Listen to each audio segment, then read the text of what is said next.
ang ania kabit na hun katha itukrua ifanin hung chungan buhay na tenan chim paglo khi bùi lô sang mà se lâu ôm anh bộ lô khen se la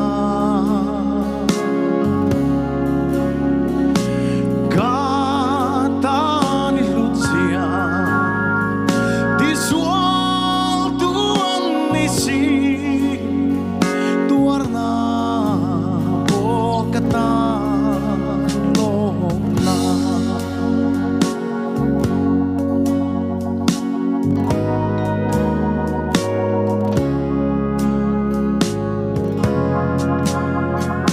Koven sual na sangze Karaleng kani Chen khat ten ti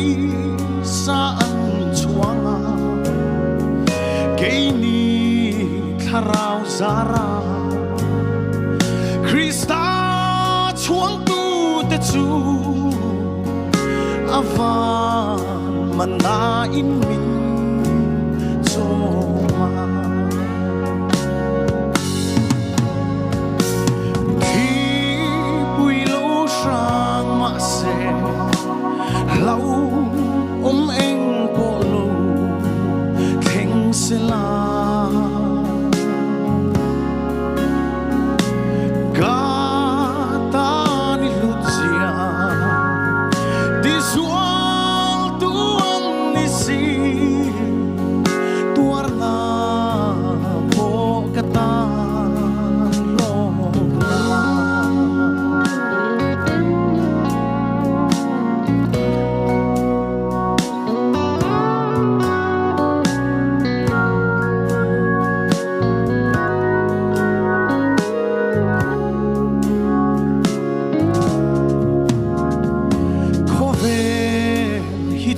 sana panen hong turin kalay nun hiya karmin bana layin hitsua sana vantak sa sinhuntu chumol chugalung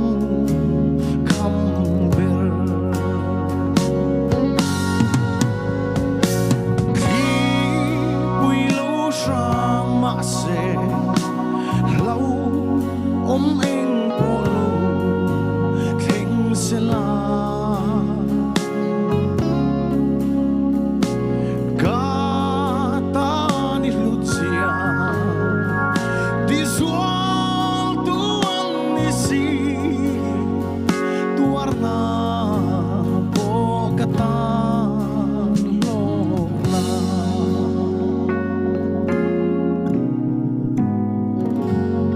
Hallelujah. Lalpa fakinom rose.